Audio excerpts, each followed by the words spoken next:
Hello everyone, Ruth Myers here. This seminar is going to talk about a slightly agitating topic, which is psychotropic medications. Many bits of controversy all around in terms of what's the right way, if there is a right way to offer people psychiatric medicines. A lot of confusion about what's treatment versus what's something else. And in our time here today, I'd just like to talk about some of those controversies and also talk about some specific examples of different medicines we might want to consider offering to somebody depending on what kind of a condition they have. Probably the biggest controversy that I run into and the biggest confusion I run into is people not really understanding the difference between health-promoting psychotropic medication use and chemical restraint. And people also, understandably would say, well, there may be a difference, but does it matter? And I think it does. So let's start there before we start talking about psychotropic medicines per se. And this is a quick comparison. The thing where people roll into the emergency room and they are becoming agitated and somebody injects them with a medicine to make them fall asleep, that's an emergency medicine. That is a chemical restraint. That's not health promoting psychotropic medication use. And there is even some research that says that in fact may be more dangerous than people realize. But one of the reasons that people get away with it in emergency settings is that they have the capacity to monitor people. I saw somebody the other day who's at a state of illness where for her to be safely treated for the amount of mania she's experiencing and the number of co-occurring health problems that are making it worse is probably going to require a setting where they can do telemetry, which is where they monitor the person's heart to make sure it's still beating. That is one extreme of psychotropic medication use in an emergency fashion as a chemical restraint. I don't advocate that, obviously, and I certainly don't advocate that as an ongoing plan. Yet, as we talk about the differences, let's think, are any of the people that we support really being put in chemical straitjackets rather than receiving health-promoting psychotropic medications? When people are getting health-promoting medicines, their physical function improves. They don't feel sluggish, they don't feel dragged out, they don't have a hard time walking. Whereas chemical restraint restricts physical function. In fact, that is the reason why it is used, typically in certain emergency settings. And I'm not endorsing that, I'm not supporting that, I'm just illustrating how medicines used in that way are a restraint, not an ongoing health plan. Health promoting use increases a person's strength and power, and chemical restraint does the opposite. The benefit is sustained with a steady dose. In health-promoting use, people discover the right amount of antidepressant to treat the depression, and they can usually, unless there's other complications, they can usually stay on that dose for as long as they need to be treated. Whereas when medicines are being used as a chemical restraint, basically for their sedating side effects, for their ability to incapacitate people, that incapacitating effect tends to wear off. And people have ever increasing doses until the doses become extremely dangerous. Health promoting use supplements a physiologic need. And some of you are already very aware of some of the really wonderful neurophysiology and other kinds of neurochemical work that's being done in understanding brain chemicals that help the brain talk to itself and to the rest of the body. How sometimes a person can be a pint low or a quart low or a pint too high in certain chemicals, and it will alter their mental status in a way that's frightening or dangerous. Those are the types of imbalances that we'd like to address. And health promoting use is easy to see as a direct comparison between people with severe diabetes that need insulin, you've all heard that analogy before, or various other conditions where a person has a physiologic need and they get a certain correct dose of medicine to supplement that need. Probably, and in terms of chemical restraint, it's not supplementing anything, it's adding sedation. It's adding sleepy time chemicals to the person's body. Probably the most important feature between health promoting use and chemical restraint is that when a person is on the psychotropic medicines that are used in a positive way, they feel like themselves. I can be myself again. That's an example of a healthful use. Whereas people otherwise describe feeling foggy, confused, sleepy, disengaged, intoxicated, and unable to function when they're in the midst of chemical restraint. The other thing I'll mention about chemical restraint is that there's this idea that some people have. What does this caption say? What's the name of that tranquilizer we use? People get this idea that you get injected with a few sleepy time medicines and you kind of feel like you're in Shangri-La and it's like the most fabulous thing on earth. It's like a super buzz without calories or what have you. It's not really how people describe it later. Most people don't like the idea of somebody drugging them into compliance. Most people don't like the idea of, I can't physically function, I can't defend myself. Particularly people with a trauma history often very much feel re-traumatized when they are given a medicine that's purely to slow them down and impair them physically. So one way that most of the rest of the world gets to think about psychotropic medications, as in treatments for depression, treatments for schizophrenia, treatments for what have you, is that there's lots and lots of drug studies out there. So the question is, are there any really good drug studies, or where can we find the great drug studies that guide us in terms of what psychotropic medicines to offer to people with intellectual and developmental disabilities? You'd think there would be, right? Since so many medicines are being advertised and promoted for people with IDD, aren't there drug studies to guide us? And the answer is yes and no. Now, didn't that sound like a psychiatrist talking? Well, yes and no. But it's kind of the thing. It says meaningless statistics were up 1.5% this month over last month. Some data are helpful, but most aren't. So when you say, well, didn't this article say that Risperdal treats autism? Well, in fact, that is absolutely not what the article says. However, that is how the article will be promoted when the company that makes Risperdal is trying to sell their medicine. Most general studies of psychotropic medicines to treat specifically diagnosed conditions like depression, schizophrenia, bipolar disorder, most of those studies do not include people with developmental disabilities as study subjects. In fact, some of I take this course every couple of years or so, which is supposed to be the master psychopharmacology class, where all these people that have written all these really important books say what they think. And almost every one of them says the biggest problem with almost all psychotropic medicine studies is that the patients they're treating are nothing like patients in the real world.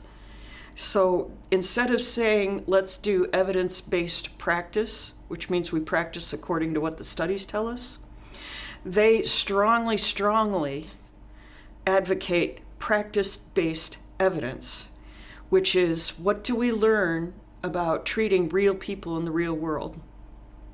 And that is different, oftentimes, than what those early drug studies show us. And so drug studies specific to condition, medicines to treat bipolar disorder, medicines to treat obsessive compulsive disorder, those kind of studies are a good place to start. If we can look at a study and say this didn't help anybody, well, that's good to know. Maybe we'll steer clear of that one, unless there's a physiologic reason for this individual patient to offer them that medicine. Most of the psychotropic medicine studies that focus on people with intellectual and developmental disabilities are talking strictly about chemical restraint. They're not talking about specifically diagnosed conditions. It's probably the biggest issue, is that they talk about vague symptom categories, XYZ drug used to treat aggression.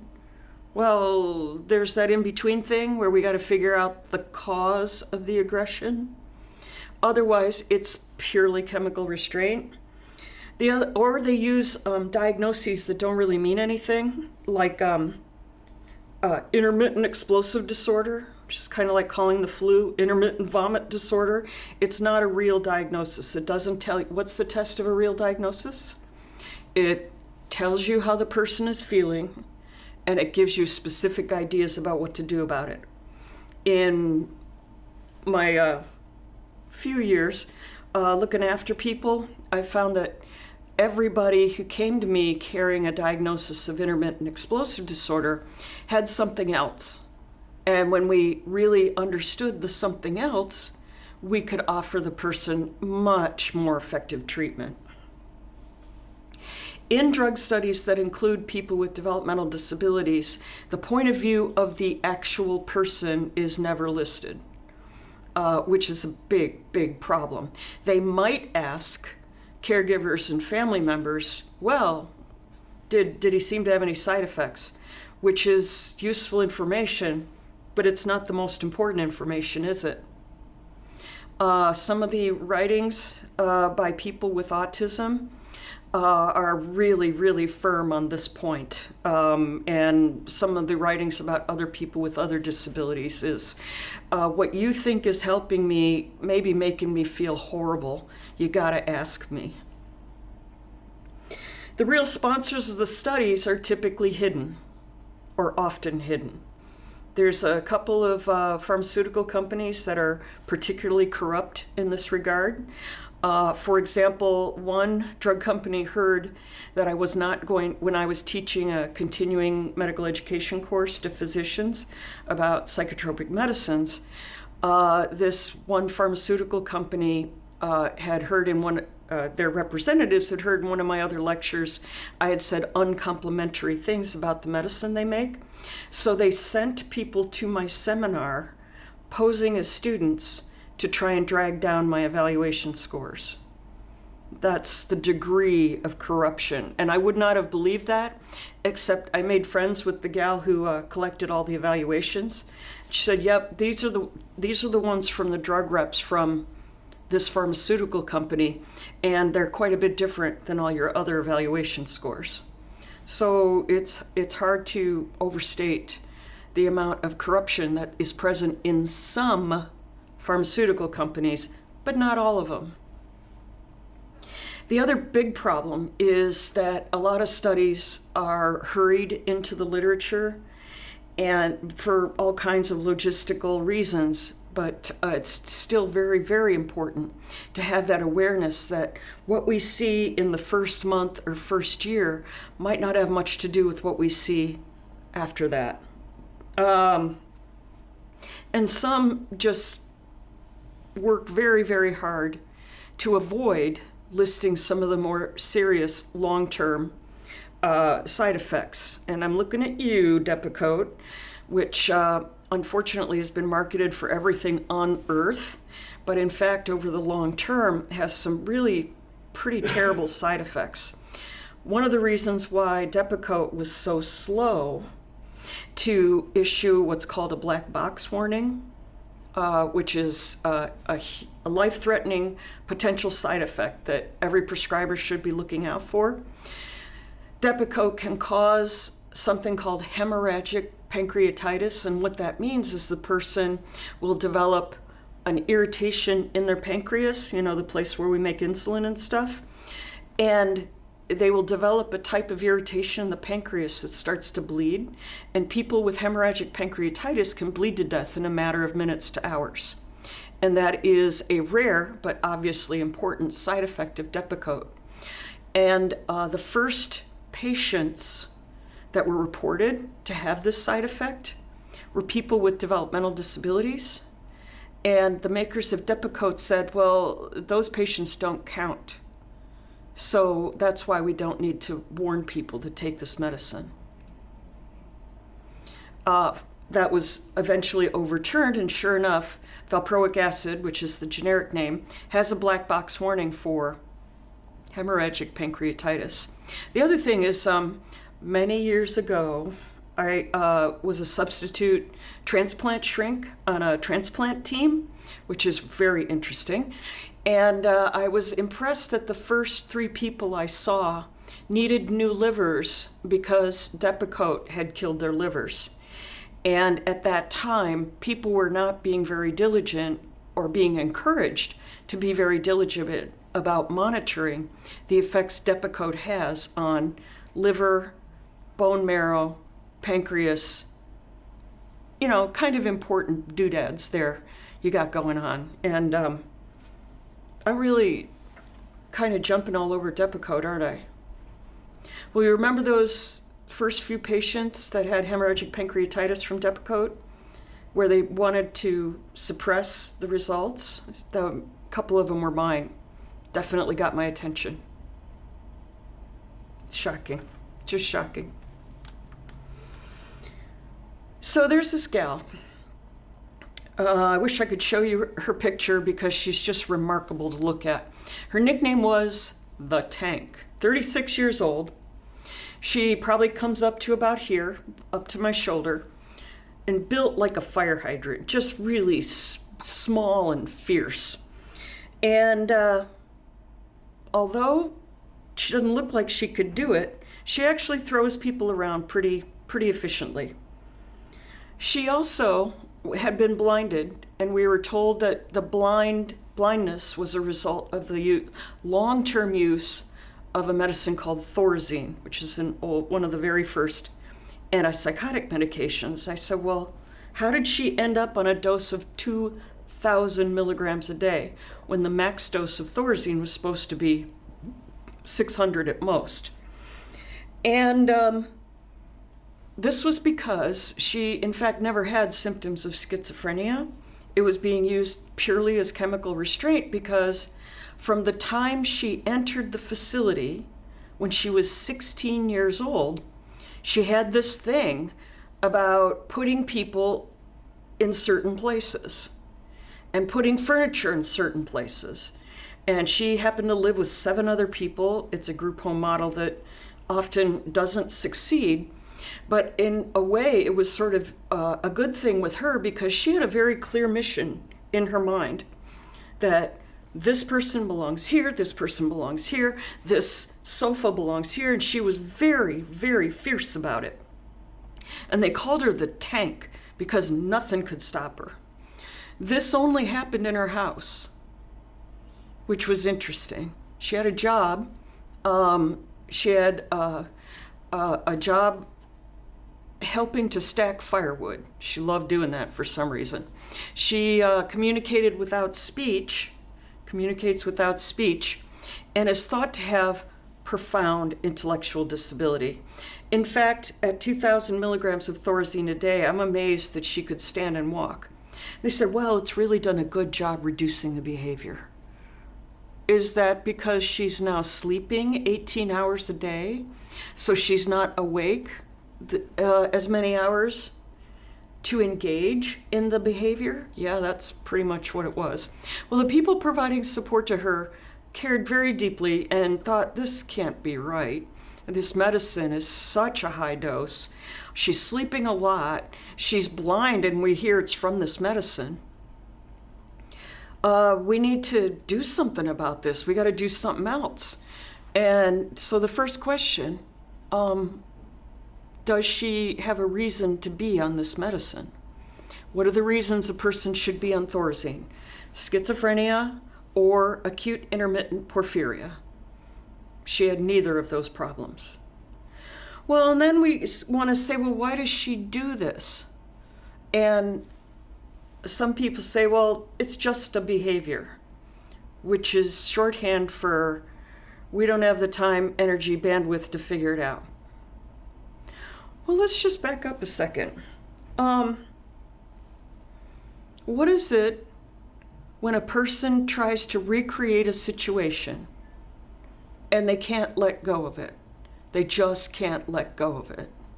What might that mean?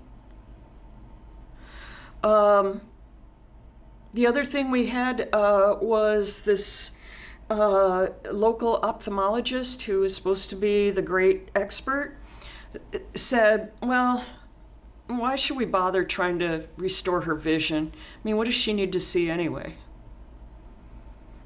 One of those, we've talked about this in many seminars, where a person who may be very skilled with the ordinary population may not have the same heart and soul for people with IDD. Well, how can we find out? What started all this? Well, one person said, well, she didn't come to live in this house until she was 16. Maybe she did that her whole life, or maybe it just started. That'd be useful to know, wouldn't it? So what's the story? Well, it turns out she came from a really big family. And when both of her parents became gravely ill, the recommendation in those days was that, well, you got to get rid of the kid with the developmental disability. That's just another stress that you don't need. So the advice in those days was typically followed by, after you get rid of her, don't have any contact with her. She'll forget about you. You'll forget about her. It'll be like she never lived. So at the age of 16, she was sent to this 8-person group facility where she's lived for the following 20 years. Not much was written about what her life was like before she was moved, other than she came from a big, lively family of a certain ethnic heritage. Well, we need more information, don't we? Well, it turned out that there was one sibling we could find, and she felt as bad as probably the tank felt. She said, it didn't seem right to just send away our sister, but that's what they told us we had to do. I said, well, we're wondering what's going on with her now. Can you come by and visit? Oh yeah, I'd be happy to do that. She came by, it was an amazing reunion, and she looked around at where this gal had put the people and the objects. And she said, oh yeah, that's our house. So some people want to say, well, didn't she do this because she's blind and needs to know where stuff is? No, this started way before her vision had been destroyed. So when somebody has suffered a catastrophic loss and they keep revisiting it with every single molecule of their feelings and actions, that's called a grief reaction, isn't it? A complex bereavement, a complex grief reaction. Do you treat that with drugs? No. If you put somebody in a semi-stupor with sedating medicines who's in the middle of a grief reaction, what does that do for their grief resolution process? It stops it, right? So she's been in the midst of this sudden, acute grief and loss cycle for 20 years. and she feels crappy from the medicine she's getting, and she's been blinded by it. So what's the correct treatment for complex bereavement? Psychotherapy. What's the correct thing to do about this Thorazine? Well, we can't just stop it. Her body's adjusted to it. So we have to change that very, very slowly. Otherwise, the withdrawal effects will be even more miserable than the direct effects. So the correct thing to do is to reduce the Thorazine by 10% of the total daily dose every 4 to 8 weeks. It takes years to do it properly. But that's the kindest thing to do to her body. And you know, it's kind of funny, people say, why don't you just put her in the hospital and yank it off? And I'm like, doesn't feel any better when you do it that way. Plus you're in a hospital, which is often not very much fun either. So the kindest thing to do, if you can, if it's not a toxic allergy, is to reduce the medicine very slowly. And if she needs psychotherapy, how are we going to offer it for a person who communicates without speech who's also blind? Well, some people, of course, want to say, well, you can't, can you? Well, of course you can. You got a lot of other senses going on. First thing, and some people were skeptical of this, and it's okay. You know, skeptics might turn out to be right. But the skeptics said she'll never understand that when her sister recorded for her, and this is so long ago, we're talking cassette tapes, recorded for her the story of what happened, as well as an apology. We're so sorry this happened. We miss you, sister. And they're like, she's not going to care about that. She wore out 5 copies of that audio tape. Well, what else can we do to help restore her sense of connection and family? Well, like I said, very lively ethnic tradition, wonderfully fragrant ethnic foods. Can't see? Well, we can restore some of that. And each time she got to eat some of the food she grew up with, she could experience memories, she could experience and express sadness, and eventually come to enjoy having this restored in her life. Well, people are saying, you know, that's nice, but what does it do? I mean, does it make any difference? Well, within 2 weeks of getting the audio tape and starting to eat those wonderful Hungarian foods, all this shoving people around stuff stopped. We found a different ophthalmologist who said, well, it doesn't matter what I think. It matters what she might want. So, of course, let's try and restore her vision. And he did. There was a lot of damage in the retinas, which is much harder to repair, but she also had cataracts, and those could be replaced. I mean, fixed, you know what I mean. Her lenses could be replaced. So she had some vision left. She stopped being called the tank. She had a complex grief reaction that was prolonged by the use of a chemical restraint. Grief therapy was really fun to do, and she started to make up for lost time. She'd been so focused on this one thing for all those 20 years. So just to speed things along, she identified 2 of the men she lived with as her boyfriends, and they worked it out, you know.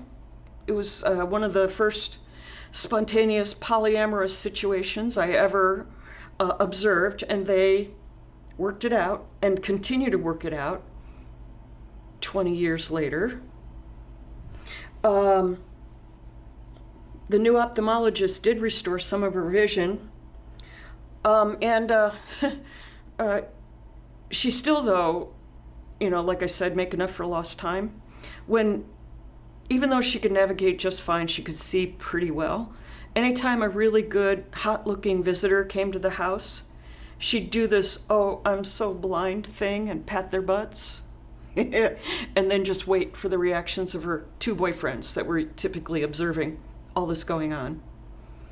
And her new nickname is the social director, because she has taken in her family's hospitality values and likes to wait on and feed everybody who comes to the house. She illustrates, I think, one of the most important points. Well, there's several important points. First, it's never too late to heal, right? Second, the more we learn about a person, usually the better services we can offer them. Although sometimes, we get people and there's no information, we just have to do what we can. But it's still worth doing, trying to figure that out. And one of the biggest ideas is to try, well, not just try, but avoid using psychotropic medications to treat non-medication problems. Bereavement, for the most part, there's, can be a few exceptions, a little melatonin to help people sleep, stuff like that. For the most part, bereavement is a psychotherapy, counseling, community support issue, not a medication issue. So, 37 years ago, I was working on the medical side of Level 1 Trauma Center medical emergency room when 24 elderly people rolled in with incredibly dangerously low blood sugars. Well, we pull up their records, and a lot of them are paper in those days, yes, antique. And we learned that all of those people were being treated for diabetes at the diabetes clinic. Really good clinic, very high success rate. And these were all really mature people, like I said, people of later years. And so the first impulse on the part of some of the people in the ER was to say, well, maybe they just messed up their treatment, but why so many all at once? That wasn't it, was it? These people have been rock stable for years.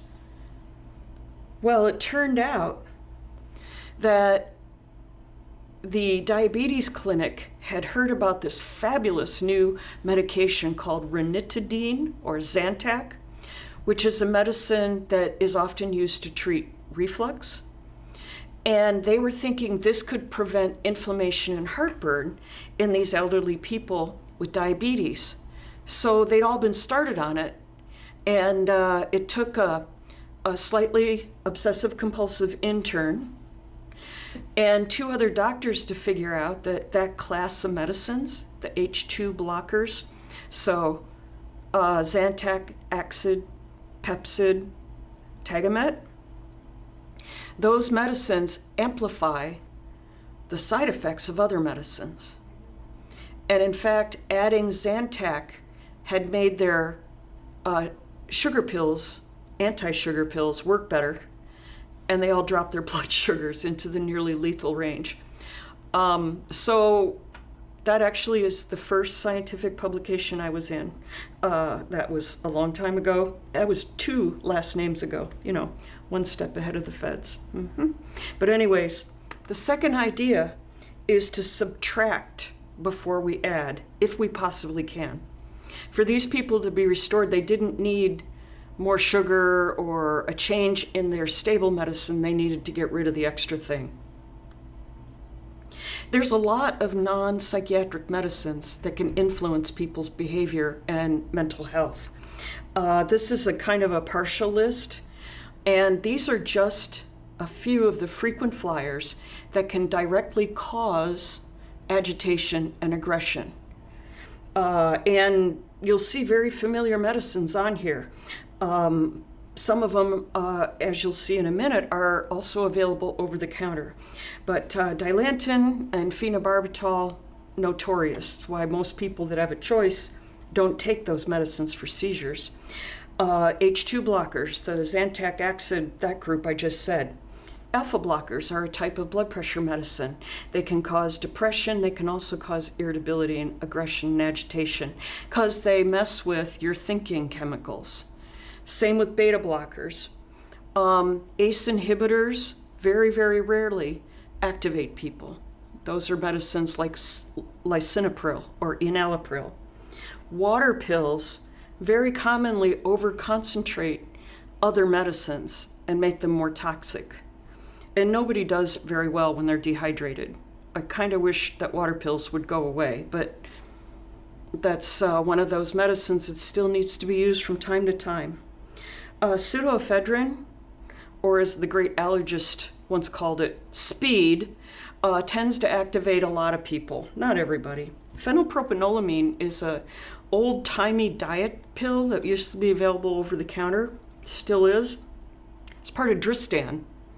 Can make people pretty activated, pretty aggressive, and psychotic. Afrin nasal spray, or as we like to nickname it, stroke in a bottle, can cause all kinds of mayhem in terms of people's thinking and neurological function. Steroids and some of the other stimulant asthma medicines. So when a person seems to be having activities of concern or a symptom of aggression, anger, mania, what have you, first stop is what's on their med list that we might be able to get rid of or replace before we start adding psychotropic medicine. These medicines, as I said, can cause hallucinations, delusions, paranoia. Antihistamines at high doses can do the same thing. So a person might take 3 Benadryl to get to sleep and then have pretty severe thought disturbance as a result. And these are some prescribed medicines that can cause hallucinations, delusions, paranoia, and very, very common medicines, many of them. Sleeping medicines that are most notorious for this are Halcion and Ambien, but there's also a bunch of others as well. Antibiotic Levaquin, interferon, which was used for many years as a treatment for hepatitis C. Fortunately, it's not the first line anymore, and a whole bunch of others. So it's nice if at the start we can start by minimizing. But sometimes we're just faced with something that is the result of years and years and years of medicines being added and not subtracted. So Doug was placed in a locked nursing home at the age of 5. We didn't know that story. But Doug was referred to our little clinic taking all of these medicines. And Doug had a diagnosis at that time of profound intellectual disability. I'm kind of amazed that Doug could even remember his own name at this point with all this in their system. Now what? And I've been asked this question. You get a list like this, what are you going to do? He's on at least 2 of every class of medicines we make. And a lot of them are just fighting the side effects of other ones. So this is actually an opportunity to help people regain control of their bodies, because you can start this day. You can go to their medicine cabinet, and I did this with Doug. Ask him, if you could stop one of these medicines today, which one would it be? Doesn't have to have a good reason. There's so much redundancy here. It could be, I don't like the color of this one. All right, we're flushing it now because you said so, which is kind of a nice moment. So that's what we did. And the first thing that Doug wanted to get rid of was lithium. And actually, Doug was probably right. Thought it was side effects having to do with GI symptoms and what have you. But it could have been anything on the whole list. And Doug really looked at me with great skepticism. So we took the pills, the lithium pills, out of his trays, and we flushed them down the toilet. Now, this was many years ago, before we worried so much about the fish. But it was a really nice moment. So then we look at the list and say, what on this list is the most dangerous for Doug? Because most of it was. Sit down with Doug and offer ideas for a plan. He's already been taken away from having any control over his body. Everything from here on out, if we can do it, is going to be along the lines of, Doug, you're in charge now. I think this will affect you this way, and this will affect you this way, but it's up to you to decide. Make a plan and stick to it.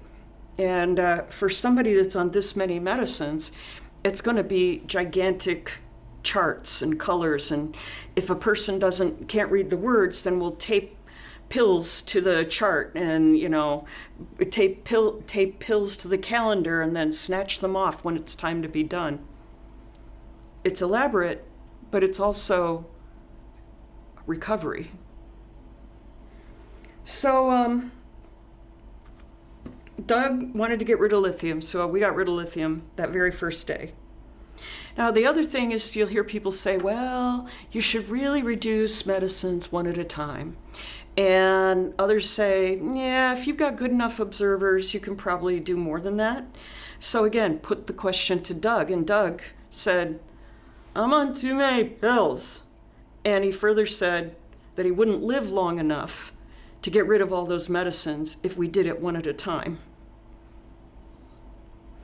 So the next things that were probably the things messing up his life the most, he decided to get rid of a bunch of them at the same time. Some were treating side effects of others, so they paired together naturally. But Doug decided to start getting rid of Haldol, Stelazine, Cogentin, Vistaril, Inderal, Clonidine, Amantadine, Compazine. And everybody was really worried. Now, what's going to happen here? Is this going to be, total chaos? What's it going to be like? Well, he just, in this phase, just kept feeling better and feeling better and feeling better. The next segment was getting rid of the sedatives, the benzodiazepine sedatives. And we were left with Ativan, Valium, Restoril, and Trazodone were the next ones to come off. And Doug did have seizures, and he received the option to take both of them still or to get rid of one. And this was a clue to things to come. He said, I just don't like the way that Dilantin has changed my face. Made it much more coarse, which is a common long-term side effect. So who do we find underneath all of these medicines? Well, I can't show you all of Doug to preserve anonymity, but Doug came to tell me all about it, dressed like this. And it turned out that Doug had been locked away in a nursing home at the age of 5 because she liked to wear her sister's clothes. And that was what all that chemical restraint was about, was trying to make her not express who she is. She then changed her name to Dougette and lived successfully as a woman for the next 35 years. So I think Dougette explains, like so many people, that when psychotropic medications are used basically to suppress a person's expression, then we're on the wrong track. We end up with escalating doses to ridiculous amounts of medicine. So the question going along with the first idea of, are we using medicine to treat a non-medicine issue, it's very important to say, who is this person really? And is this medicine just being used to fight that? And then also the issue of medication reduction, always a very large amount of discussion. I typically will start by trying to find out why it is the person ended up on this bizarre combination of medicines, and then try and take care of the underlying issues that may have contributed to such a peculiar, set of medicine options. So Orville, 61 years old, looks kind of like Santa Claus, got kind of a manner of Santa Claus, long white beard, bright blue eyes. Orville and his mom had a really, really close relationship. Excuse me. Orville and his mom have this really close relationship. But when he got to be about 20 years old, Mom said, Orville, it's time for you to grow up, be a man, move out, live on your own. So he moved to the house next door to Mom. And they continued to see each other pretty much every day. Orville had, mild to moderate intellectual disability, and he needed next to nothing in terms of services and supports, except for people to help him find his Santa costume every year because he was the most popular Santa around town. Well, after he and his mom, who were very much in each other's lives in a really good way, one of those really good ways, when Mom got into her upper 80s, she passed away after a short illness. And Orville went to his doctor and said, Doctor, I can't sleep very well. I don't feel like eating at all. And I've been checking this out on the book. He had some medical books he liked to look at. I think I got depression. And the doctor said, well, I can see that you're having trouble sleeping, so I'll give you some Mellaril to help you sleep. It's a very old story, very old drug, very toxic drug. Does not treat depression. Next thing that happened was Orville didn't feel any better, but he did have a heart attack, which is a complication of the use of Mellaril. The next recommendation from this same doctor was, well, I don't see why a guy with this IQ gets to live on his own anyway.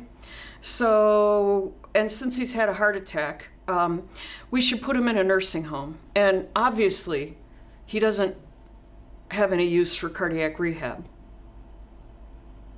So, very, very dangerous situation of medical discrimination and non-treatment of the original problem. So if we're standing at his side, at Orville's side, and we're going to try and advocate for him, are we going to be firm and polite? If that doesn't work, are we going to be really firm and not very polite? And if necessary, are we going to turn into table-pounding banshees to make sure Orville gets what he needs? You bet we are, because it is a matter of life and death, isn't it? So Orville finally got properly treated for depression and bereavement, and he had a full recovery. He lived to be about 90 years old, still playing Santa every December. Really important idea, we have to keep reminding people of it. Treat causes, not just symptoms. If a person has pneumonia and a fever, you don't just treat the fever, right? You got to kill the bug that's causing the pneumonia. There's a lot of other things in the psychiatric realm that follow that sort of same general idea and pattern. So what are some specific conditions? Well, let's talk about Ellie. Ellie's a 96-year-old who likes sports. She referred herself to me because she knew that I'd done some work with a couple of her housemates. She had a couple of lady housemates in their 50s whom she called the girls. And they'd done all right. So Ellie thought I might be worth talking to, and she has, who knows, mild to moderate to severe intellectual disability, depending on who you read, but I don't think it really gets in our way much. She said, Ruth, actually she said, Ruthie, she can call me anything she likes at 96. She said, Ruthie, I need more pep. And the people that provide support to her and the girls and the baby, they decided to take on a housemate in her 20s, and they called her the baby. They were all like, you're 96, you have a pulse, what are you complaining about? And but they respected her. She said she wanted to see the psychiatrist because she wanted more energy. Okay, so tell me more. Well, I need more pep. Well, do you have something particular in mind or just kind of in general? She said, yeah, I got a 10K race I got to run with the baby. The gal in her 20s was signed up to run a 10K, and Ellie was going to run it with her. She said, Ruthie, I know how to train for this, I just don't have the pep for it. Now, you have heard the story of the 98-year-old man with a sore knee, right? Goes to his doctor and says, "Doc, I have a sore knee." And the doc says, "Well, you are 98 years old." And he says, "My other knee is 98 and it's doing fine." Always in the back of our minds, wait a minute, don't make assumptions, right? So I said, "Well, have you noticed any other ways that you have less pep, other than not having the pep you need to train for this race?" She said, "Yeah, not sleeping too good." Little bit interrupted, huh? Now, she doesn't take any medicine. She's in disgustingly good health. I mean, she's one of those people that you study every organ of her body and they're all working perfectly. Makes you sick, really. 96? And I mean, is that like, well, that aside, she didn't have any health issues other than needing more pep. Didn't have an anemia, she wasn't low on any vitamins. She didn't have any habits like drinking a quart of tequila every day. But she didn't have the energy she wanted for the things she wanted to do. And she wasn't sleeping very well. And even though she ate fine, she didn't feel much like it. I usually like my grub, Ruth, but I'm not liking it so much. Oh, tell me more. What else is going on that's different? Well, I dumped my boyfriend because didn't feel like having sex anymore. She lost her sex drive. So on the one hand, the people providing support to her are like, seriously? But then let's hear the story. Loss of energy, loss of interest in activities, sleep disturbance, appetite disturbance, interfering with preferred function. If she were 35 years old, nobody would blink before they diagnosed major depressive disorder. Yet because she was 96, there were people that thought they should just accept that as normal for her age. So in fact, are we going to do that? No. She met criteria for major depressive disorder. Now, is it okay to just ignore that? Does untreated major depression impact people? Yeah, it shortens people's lives in all kinds of ways. So these are some of the standard criteria for major depressive disorder. Depressed, irritable most of the day, loss of pleasure, loss of enjoyment, unintentional weight. You've all heard these criteria. They're listed everywhere you go. Loss of energy, worthlessness or inappropriate guilt. She didn't have that, and I was glad she wasn't burdened with that one. But she was feeling like it was really hard to decide what to do next. Easily mistaken for dementia, but in fact is a pseudo-dementia. And she didn't have suicidal thinking, but she was starting to feel a little hopeless about, okay, what's next if I can't even train for a race? Proper diagnosis of depression it's not the same as a grief reaction. And there's ways to make that distinction. She had not suffered any extreme losses, except her sex drive, which she was missing very much. And it wasn't effective of any drugs, alcohol, or other health problems. And these are some of the different medicines that are often used to treat depression. The main thing is to find one that does the job for a person and is minimal in side effects, and we've got so many options. It's not reasonable for a person to just go untreated. A couple of them have a couple of peculiars.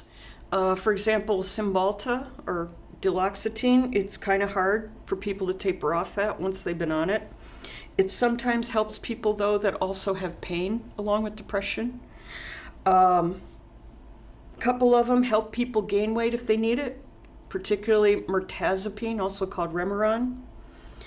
Augmentation medicines are things we can add little doses of to make the antidepressant work better, but not multiply side effects. And we usually can't use lithium, Wellbutrin, and trazodone at antidepressant doses, just for all kinds of physiologic risk factor issues. And I think everybody's heard of Prozac, Zoloft, Paxil, Celexa, Lexapro, right? And those are probably the most commonly used medicines for treatment of depression and treatment of generalized anxiety. There's some newer ones. They're blended agents. They have different advantages and disadvantages. I have noticed that for people that have Medicaid type payment schemes, they're often not offered these medicines because there's a couple of hoops that you have to jump through to get them. But for some people, it's certainly worth the trip because these often have a more favorable side effect profile.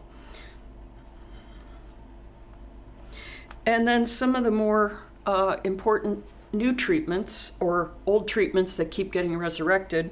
One is transcranial magnetic stimulation, where it looks like something from an old science fiction movie, where people get a headset that stimulates certain parts of their brain, and it seems to really lift depression in a non-pharmacologic way for some people that medicines are just haven't been a very successful option. The vagus nerve stimulator, it's used for seizures, and it was discovered that it also, for some people, treats depression.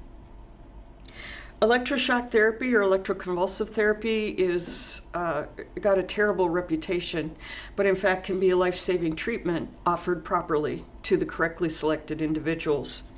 And ketamine infusions are kind of the newest kid on the block in terms of non-mainstream treatments, and they're a little bit mixed in terms of reviews. Ketamine, as you know, is an intoxicant and an anesthetic, and ketamine infusions were used to basically lift the spirits of people that are deeply depressed. The issue, unfortunately, with ketamine, as with other intoxicants, is that the person may feel better temporarily, but they can't function while they're under the influence very well, usually, not always, but usually. And a lot of practitioners seem to be saying that once people have a few treatments and then the treatments wear off, they're more depressed later than they were to start with. So there's still, I think, a lot of refinement and fine-tuning that's going on in terms of the role ketamine or ketamine is going to have for treatment of severe depression. And this is one of the advertising shots of the transcranial magnetic stimulation gadget. And it looks just like that, and some people just swear by it. Does not tend to cause, medication type side effects. Some people do get headaches from it. There's a lot of non-medication stuff that can augment the treatment of depression. I was lucky enough to practice in a couple of states where it was really common for an MD like me to practice alongside a healer in a different spiritual or cultural tradition, and we just worked together to double team the person to help them recover in all the ways we could think of. Psychotherapy augmentation often helps. Exercise, if the person has the energy for it, but trying to push exercise on somebody who's deeply depressed can have terribly paradoxical reactions. Nutrition, music, movement, dance, pleasure, vices in the right quantity, doing fun stuff. However, when depression is at a certain depth, these things, in fact, will have the opposite effect. It depends on the severity of the depression. In fact, you can watch this on some of the functional neuroimaging, where something that ordinarily will give a person a pleasure circuit, that circuit will be in fact, shut down. And so that incoming stimulation that would ordinarily make them happy actually gets diverted into the pain and depression parts of the brain. And then opens back up when the depression is relieved. It's a really diabolical condition. And it's hard for people that are trying to cheer a person up, right? You try and help and nothing lands, or you get a paradoxical reaction, an angry response. And the other part of that is that people with depression, if they express what's going on with them, they may be able to hide it in some situations, but they tend to inflict the worst of it on the people they love the most. So that just is why untreated depression not only injures people, but can also blow up families and other kinds of important collaborations. But Ruth, I hear this news item that says psychotropic medications don't help any more than placebo, which is a fake pill like a sugar pill, or counseling, or just a good exercise program. Is that true, that psychotropic medicines don't really add anything? Well, I think it's because a little bit of a kind of a down mood is not the same as major depression. There is some evidence that for people with very mild depressions, all kinds of things work pretty well. But for the people with the severe incapacitating depression, withholding medication cannot be justified. It's just too unsafe. So Ellie, 96 years old, there were only a couple of medicines to choose from in those days. She wanted to run that 10K race alongside her 25-year-old housemate. Lots of eye rolling going on, but not in a mean way. It's just people couldn't believe what they were hearing. Well, it turned out that Ellie had been a marathoner in her 60s. Oh, which probably explained a thing or two. She decided to try Zoloft, not a very high dose, but an adequate dose for a tiny little woman her size. She had a full remission in symptoms. She got herself a new boyfriend. She needed somebody, in his 70s so he could, keep up. Got back to all of her usual activities, and she, however, did not run that 10K race in 6 months.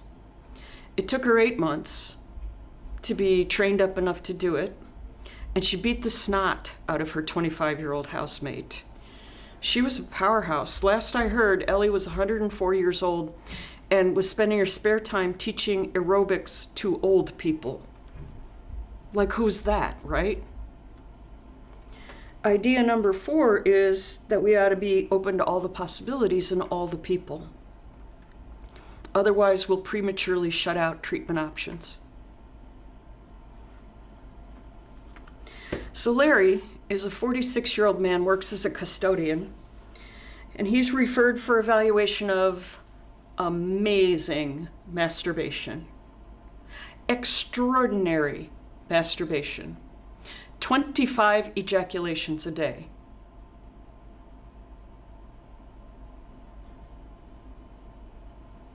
And they were really ejaculations. How did people know this?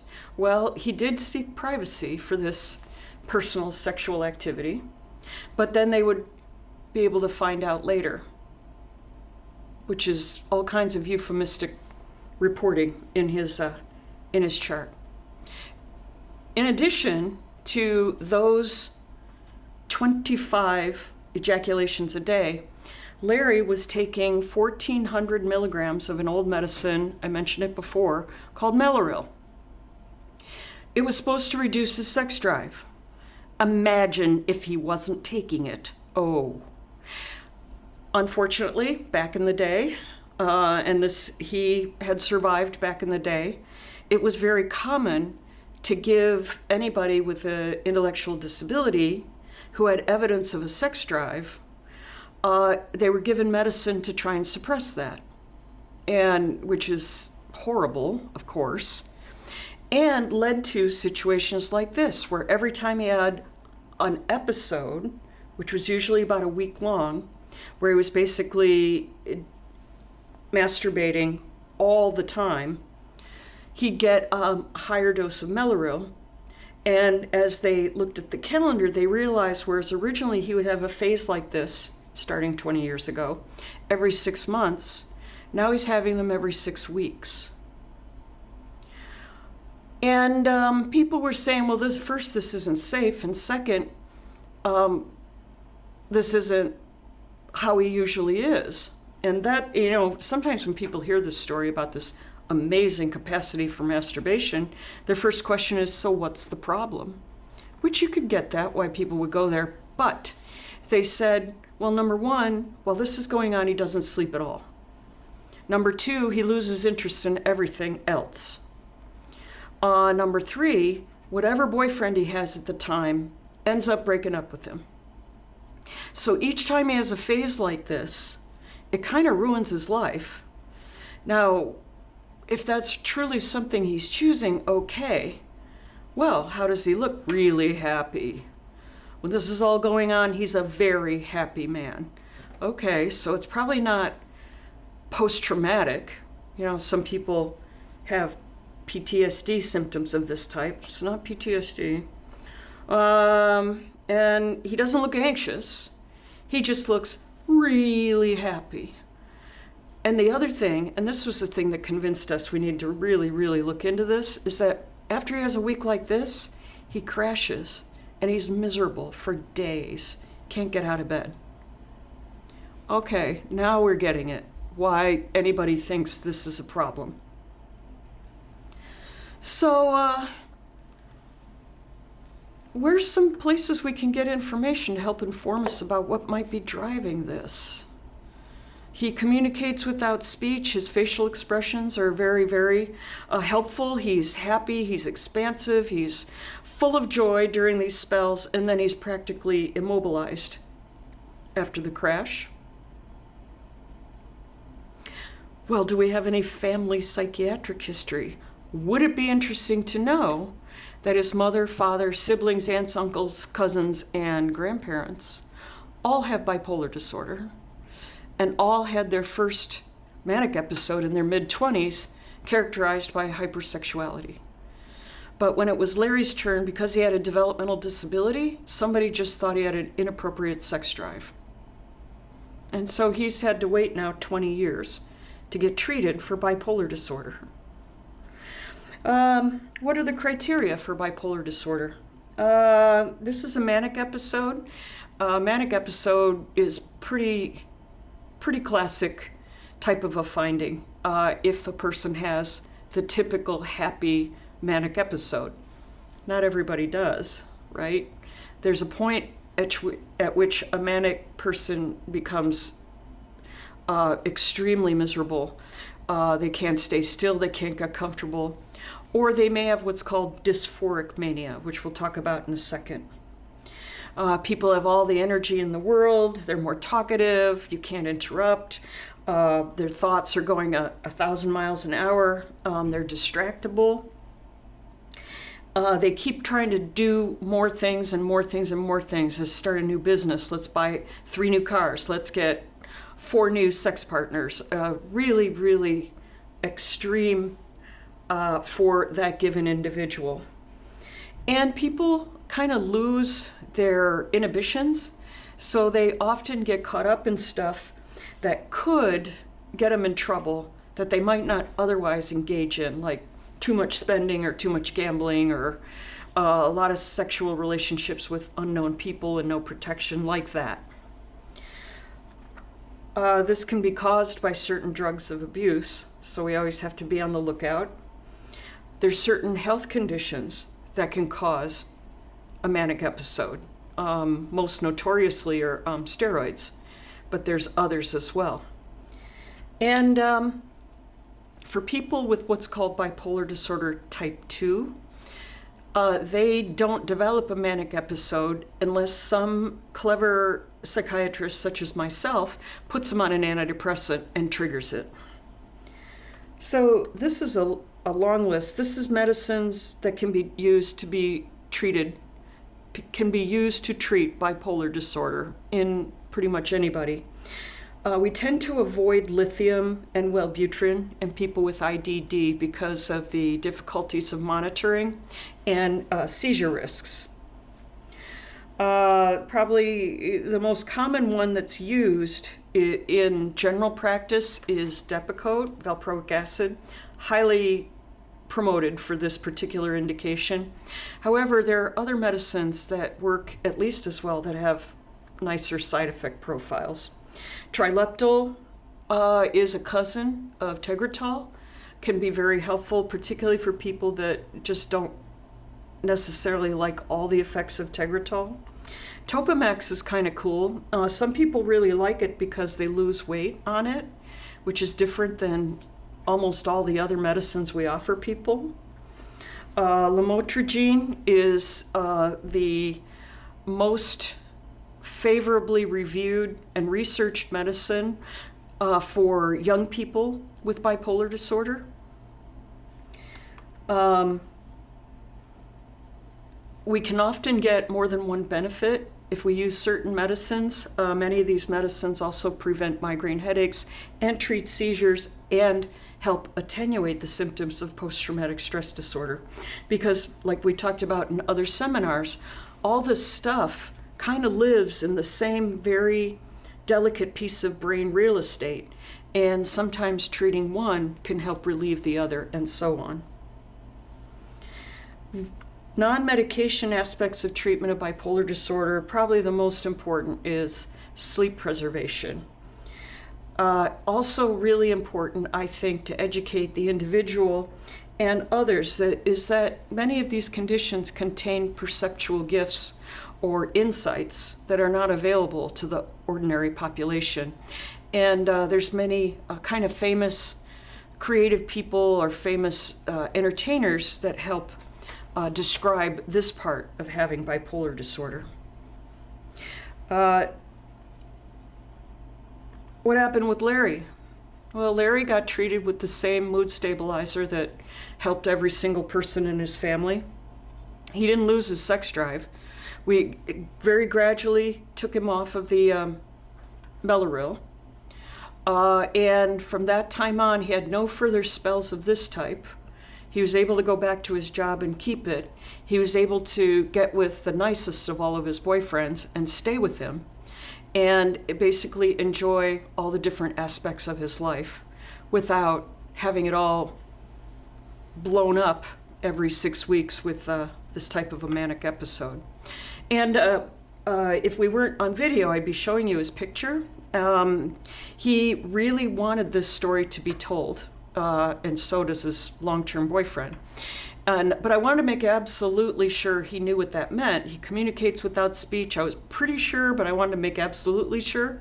So I got a little seminar together that was people that all kind of knew his story anyway. And I have him sitting there in the front row, and I start the story the same way. I look out at the group. I said, Larry, 46-year-old man, works as a custodian who's referred because of amazing masturbation. And I'm looking at Larry like, is this all right? And he held up one finger. I said, all right. He got up, took a look at everybody, and took a bow. So I guess he was okay with it. What is the most common psychiatric condition underlying symptoms of aggression in persons with intellectual and developmental disabilities? Now keep in mind, the most common medicines that are given to people with IDD who are aggressive are antipsychotic medications and Depakote. However, the most common psychiatric condition that's in fact really going on is depression. Now, what do antipsychotic medications and Depakote do for depression? Nada. They just add side effects. So the person might be slowed down and sedated, right? Chemical restraint. But we won't be treating cause if that's the medicines that are always being given to people who have symptoms of aggression. A couple of things that people have educated me about over the years that it's not necessarily written down anywhere People have said in the past, oh, you can just stop the Prozac or you can just stop the Zoloft, it'll be fine. But in fact, there is a withdrawal syndrome when people stop their antidepressants. It's not horrific or life-threatening like stopping a opiate medicine, but it's important. Paxil and Cymbalta are the hardest in terms of withdrawing from the medicine. Venlafaxine or Effexor is a close third. Sexual side effects are not that uncommon, and there's a bunch of different ways to treat those, so nobody should have to just live with it. I believe I've observed, and I think some real big experts in this area have observed that when people kind of stop taking their meds and won't tell you why, this might be why. So, which is why I ask pretty much every patient in every visit, hey, is this medicine getting in the way of your sex life at all? Or how are things going on in the sex department?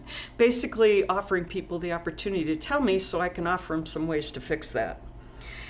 Sometimes SSRI medicines, and that's the Prozac, Paxil, Zoloft group, will cause a person's sodium to drop. And there's also a phenomenon called a serotonin syndrome.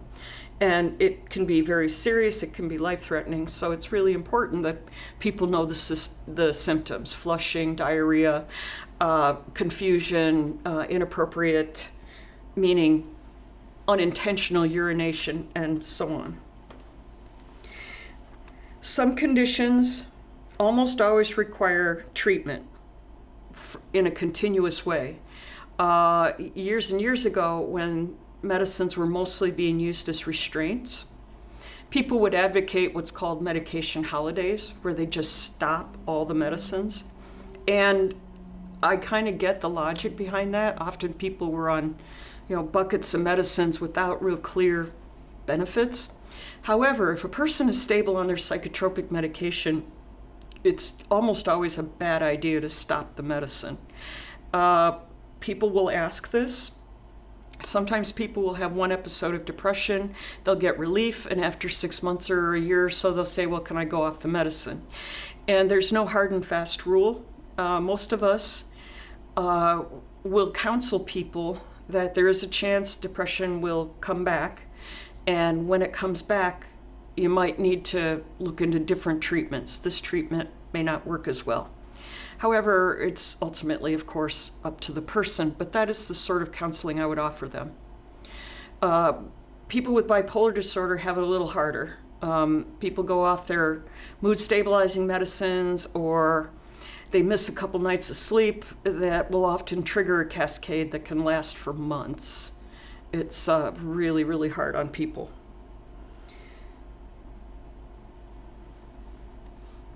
So let's talk about Ahmed. Ahmed's 48. He's not sleeping all night. He's got lots and lots of energy, lots of ideas. He can't sit still. Gets real angry when people say, just settle down. He makes lots of vocalizations, and he's not interruptible. He doesn't communicate with speech. He communicates with, obviously, gestures and sounds, and with his body. So you hear a story like this, and the very first thing you think is, well, this looks like a manic episode for all the world. And that probably should be the first thing somebody thinks, but he gets treated for presumed bipolar disorder, and he doesn't do well. In fact, he gets worse. So do we just keep cycling through treatments for bipolar disorder? No, then we got to get more information, maybe stuff we should have gotten the first time. Like, it turns out he has an aunt on one side and a cousin on the other side of the family who have a condition called G6PD deficiency, much more common in people of Middle Eastern heritage. The other name for it is Fauvism. And basically, people with this condition will have these symptoms and many others in response to certain artificial scents or other kinds of volatile compounds. It's a completely metabolic syndrome treated with environmental changes and with dietary changes. Yet the man I'm talking about, and this is easily tested with blood tests, this man, he waited until he was 48 years old to even get tested for this condition, even though it ran in his family. It's very genetic. And it was because, as we've talked about in other seminars, people kept doing something that was not working because they were sure it should work. There's a certain subgroup of clinicians who are being encouraged to diagnose everyone they see with bipolar disorder. I will spare you the politics. In reality, this condition occurs in about 9% of people with intellectual or developmental disabilities who have mental health issues.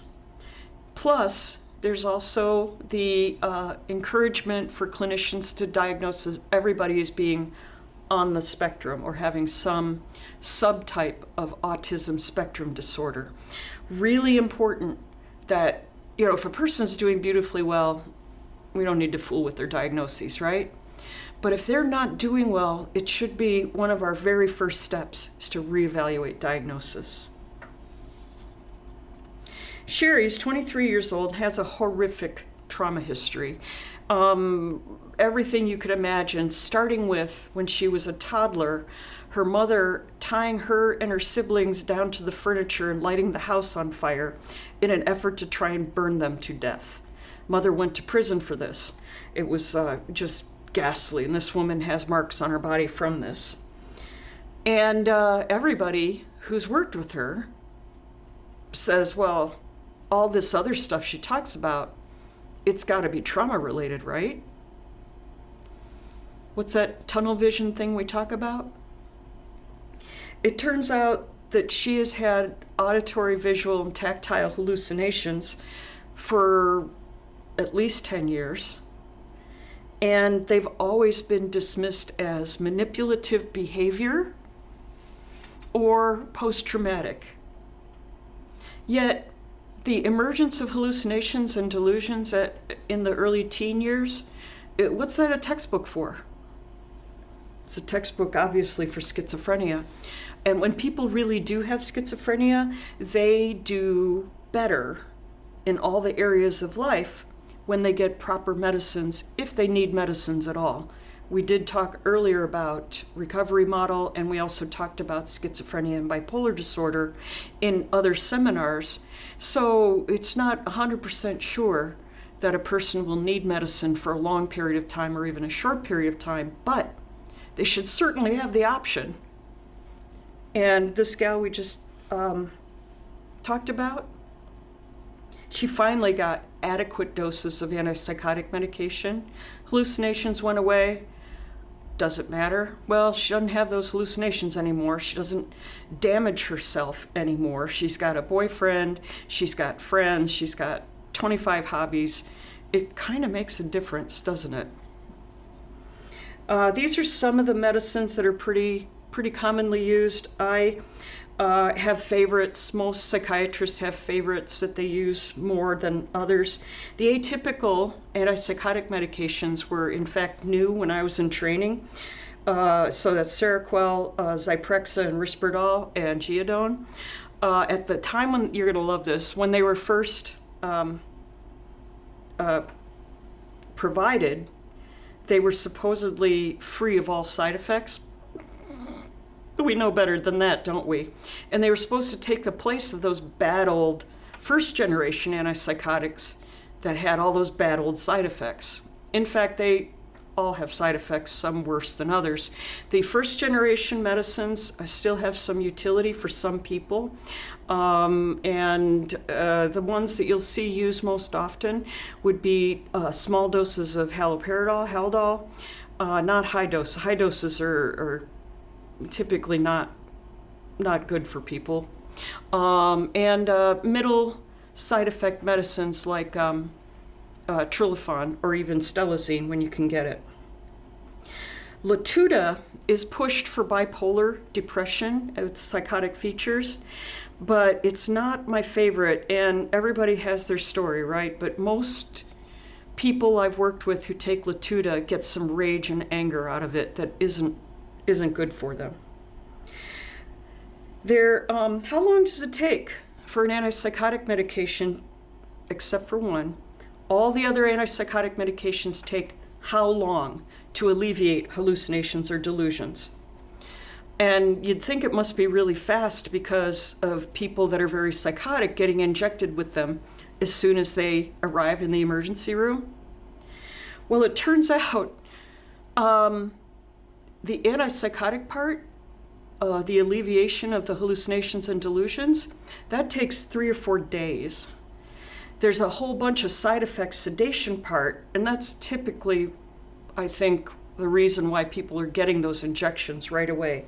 There is one antipsychotic medication, if given properly, alleviates hallucinations and delusions in a matter of minutes. And for some reason, it's not used very much. I think because it tastes crappy, but it's called asenapine or Saffras. And for the people I work with who have schizophreniform conditions, if they need something from time to time to alleviate hallucinations, this is what I offer. And it seems to be very effective as long as people know how to take it properly. It has to go under the tongue or be in a patch. If it's swallowed like a pill, it doesn't work as fast. So idea number 5 is the person's diagnosis correct? Like that gal with the terrible trauma history, she had PTSD, but she also did have schizophrenia. Is the diagnosis complete? And most of the people we work with have more than one condition, right? So, Depakote, Depakine, Divalproex, valproic acid, the company that makes this medicine has been enormously successful in promoting this medicine for basically everything in psychiatry and neurology. Why do I make such a big deal about it? Well, I told you a little bit about that earlier with the hemorrhagic pancreatitis. There's a couple of other things too. One is the carnitine issue. Carnitine, as you may know, is an amino acid your body needs for muscle strength and mood stability. And the thing about it is that if you get low on carnitine, you start to wobble and you start to get very, very tired. And if you let carnitine deficiency go on too long, it starts to affect your heart and your ability to breathe. Carnitine is reduced by Depakote. And this has been well established in the pediatric neurology literature. So it's not a new idea at all. And they talk about the carnitine supplementation plans for children and adults who take Depakote for seizures. So I tried to publish a bunch of cases of adults with psychiatric conditions that needed carnitine. And I thought the pharmaceutical company would be really kind of pleased about that because it's another way for people to keep taking the medicine they make. But that hasn't been the case at all. So I talked to the guy who's like the superstar of carnitine. His name's David Coulter. He published all the neurology articles about carnitine and Depakote. And he said that in his patients with psychiatric overlay, that he saw exactly the same thing. So the upshot of that is that for people that we work with, we should be checking carnitine, especially if they develop problems with wobbly walk, incontinence, or extreme fatigue while they're taking valproic acid. And I need to highlight this because valproic acid is so incredibly popular and highly promoted. We already talked about hemorrhagic pancreatitis. So idea 6 is in persons with IDD, the side effects of medicines tend to occur more frequently and they tend to be more bizarre and more serious. Did I ever tell you how valproic acid, Depakote, was discovered? Well, see, there was this guy working at the pharmaceutical company who was studying chemistry, but his job was to wash the test tubes in the lab. And he was washing the test tubes with this fabulous solvent called valproic acid. And as he thought about the chemistry of valproic acid, you know, the stuff he was using to wash out test tubes, He thought, oh, this would be fabulous for shutting down excessive brain activity. And in fact, it is. It's a solvent that's used for cleaning purposes. So it's sort of the pharmacologic equivalent of sniffing glue. That might not be very nice of me to say, huh? Nina is a 46-year-old woman with schizophrenia and seasonal noncompliance. Does this mean that she refuses to agree to autumn? Or what does that mean exactly? Every autumn, she would stop taking her medicines for schizophrenia. And she'd land in the hospital, cycle, back out again. And this went on for years and years. And so everybody's saying, well, what happened in fall? Obviously, nothing happened to me. I'm fine. Nothing happened in fall. Fall's fine. No problem. Well, why is it you say your medicine stopped working? Because of the new hallucination. Well, what's that? It's a hallucination of burning. Okay. What's burning in this hallucination? Well, you know. No, I don't. Well, what does it remind you of, this type of burning? Well, on Labor Day, 10 years ago, I saw my brother burned to death in a fire. Beautiful tunnel vision of a person with schizophrenia. People asked her every way they could think of, did something happen to her? And to her way of thinking, that didn't happen to her. Poor thing. So even though she clearly had schizophrenia, she also had pretty severe post-traumatic stress disorder.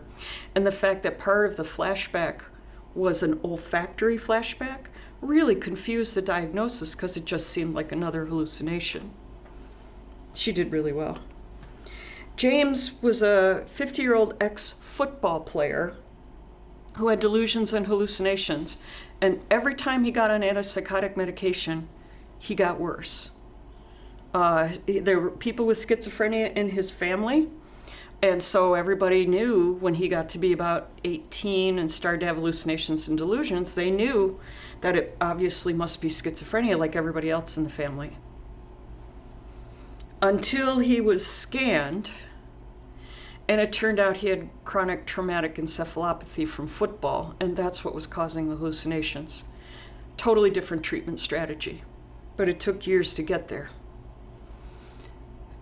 He was a very good example of somebody who's getting the same thing that didn't work for decades because it should have worked.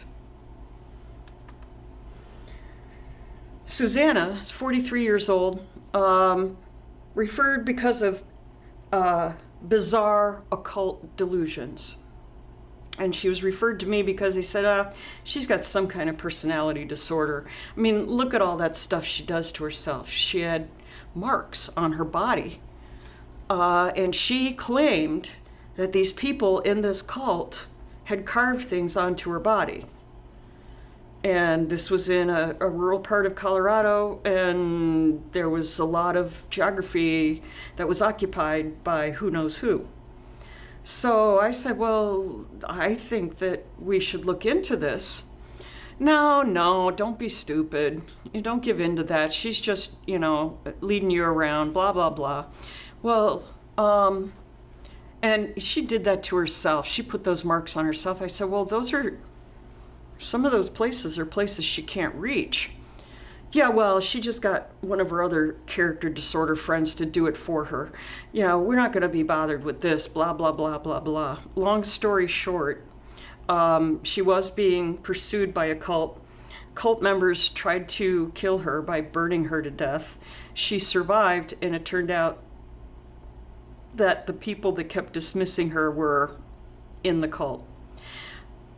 Important point for me is that, the first time you hear a story like this, you might think schizophrenia or some other kind of psychosis, but it's never really a bad thing to check out the story. Some of the most bizarre stories turn out to be true, and even in the stories that are absolutely not true, there may be a kernel of knowledge in there, or wisdom or insight that would be worth paying attention to. Why does this person have this type of hallucination? If a person has hallucinations, consider delirium.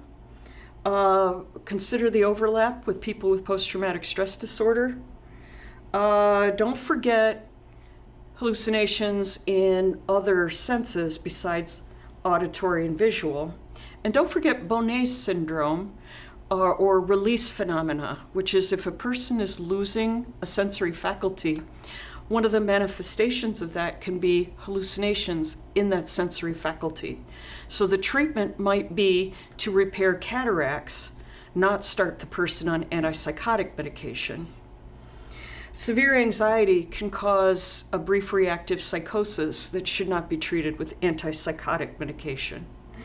And there are many other conditions that can produce hallucinations and delusions, but they won't respond well to treatment with antipsychotic medications. Bobby is a 26-year-old flower enthusiast who was referred for evaluation of extreme self-mutilation.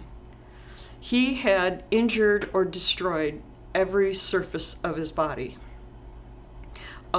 Scars from head to toe.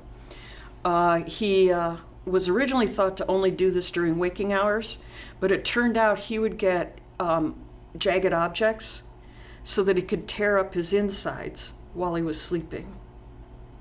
No matter what he was doing, it was like a stopwatch. Every 3 to 6 minutes, he would do something painful to himself. It was clearly an addiction. We didn't get that to start with. However, this was the part, it was one of those great, wow, people will tell you things. The staff working with him said, yeah, Ruth, he likes it. He likes it. And it was true. When he would hurt himself, he looked intoxicated. His pupils would constrict. And people that had worked in other parts of healthcare said, yeah, he looks like somebody who's just been injecting heroin. Well, is there a way to do that to yourself that's natural? In fact, there is. Now, most people, when they get a Vicodin or a Percocet or a heroin or an OxyContin, don't really like the way it feels. So they only use it for that short period of time. But there's a subgroup of people that get addicted if they try opiate pain medicine. Well, that applies also to people's endorphins, which are much, much more powerful than any pills we could make. And some people don't just enjoy their endorphins, but in fact become addicted to them and need ever escalating doses.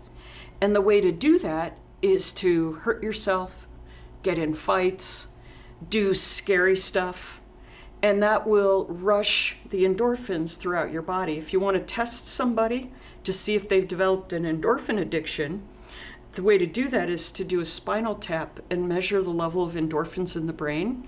There's a normal amount, and then there's what Bobby had, which was several thousand times the normal amount of endorphins in his brain. So, in fact, he had an endorphin addiction.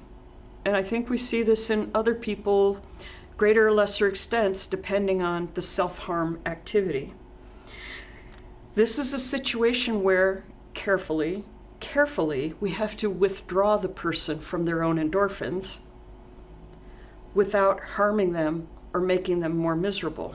This is not an easy task. You just can't tell a person to stop doing it.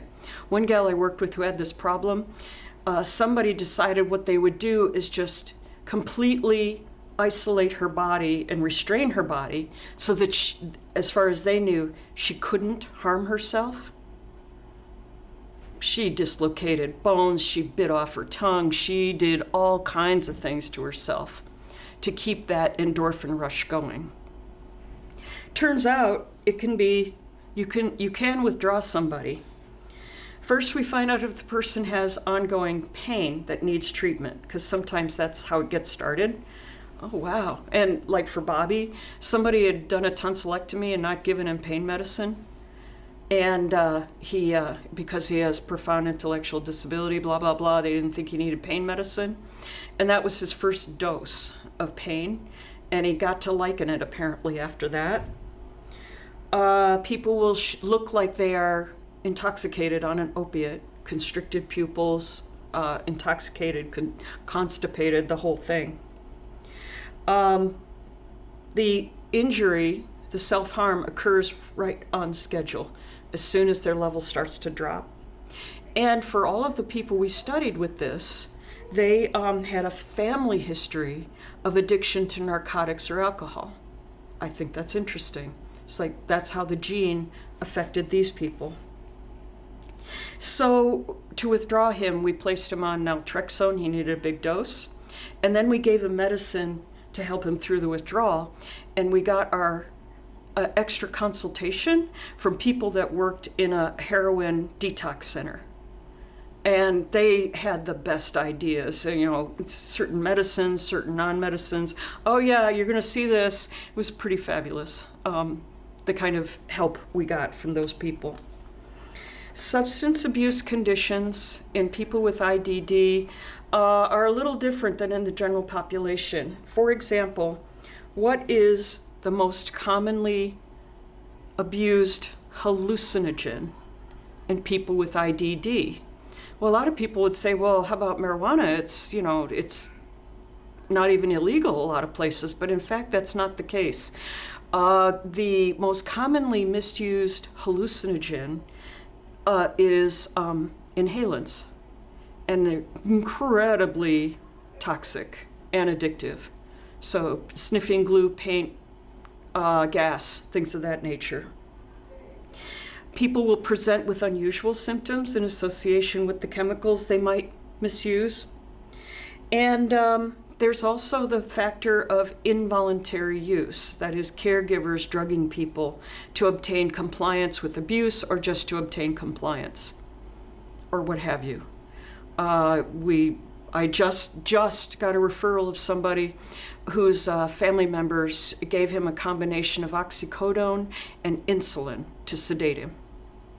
Yeah, poisoned by his family. And AA models can be very helpful for some people, but there's other models like the Eagle Lodge model and some of the others that are a little bit more relationship-based, strength-based, in a more health-promoting way that some people find more useful. Fortunately, AA can be very good, very inclusive, can be just the right thing for people, but there's a bunch of other options as well. Obsessive-compulsive symptoms can be a part of a bajillion other health issues. I want to mention this only because sometimes when people see repetitious activities, they think either, if they're in the DD system, they think the person has autism, and if they're in the mental health system, they immediately conclude the person has obsessive-compulsive disorder, when in fact, it might be neither. And I just want to mention, these are some of the many, many, many conditions that can cause a person to appear to be very obsessed and compulsive. So it's nothing wrong with, you know, trying OCD medicine to start. But when that doesn't work, we've got a lot longer list of stuff we got to figure out if it's going on with the given individual. If the person has compulsions, let's take a review of all the possible causes. So idea 7, if a medicine combined with appropriate non-medication supports is not helpful, we usually have to go back and reassess diagnosis or diagnoses. What did we miss? Because it turns out, it says Professor Gallagher and his controversial technique of simultaneously confronting the fear of heights, snakes, and the dark. It turns out most people have a lot of stuff going on, not just one thing, right? The trauma that people experience, the stress they experience, will unmask a variety of conditions, cause conditions, and produce a lot of complexity. one of the things that can really help guide us to keep us from getting too far down the road of doing things that don't work because they should is if we gather data. And if you don't like the data that are being gathered, do better. I want to mention this particular syndrome. You'll see this kind of wide-eyed, wonder-filled child, about 2 years old, kind of funny-looking ears, a little bit low set, tilted backwards, just like one of these sort of wide-eyed kind of interesting syndromes. This is a behavior analyst. This is Steve when he was 2 years old. This is, the beginnings of his career as a behavior. I know, isn't that a great one? He usually puts this right next to his PhD diploma. This is where behavior analysts, who are the experts at gathering useful data, can really help us not get off track. Say, yeah, we were brilliant in our deductions that led to this particular medication suggestion and idea, but here's what the evidence is. Nothing's better. Or if something's better, we're not measuring it, and we better, because we got to pay attention to what's going well. But so don't think about a discussion of medicines as an exclusion of the non-medicine professionals. In fact, they may have, if anything, a magnified role in that particular situation. Knowing the difference between health-promoting medication use versus chemical restraint is really important. And I cannot overstate the harms caused by chemical restraint, particularly if it's ongoing. It says, what the hell was I supposed to do? I've been declawed. Boom. Or, hey, bucko, I'm through begging.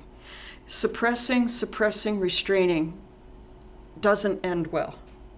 Taking away a person's power can have completely unpredictable outcomes.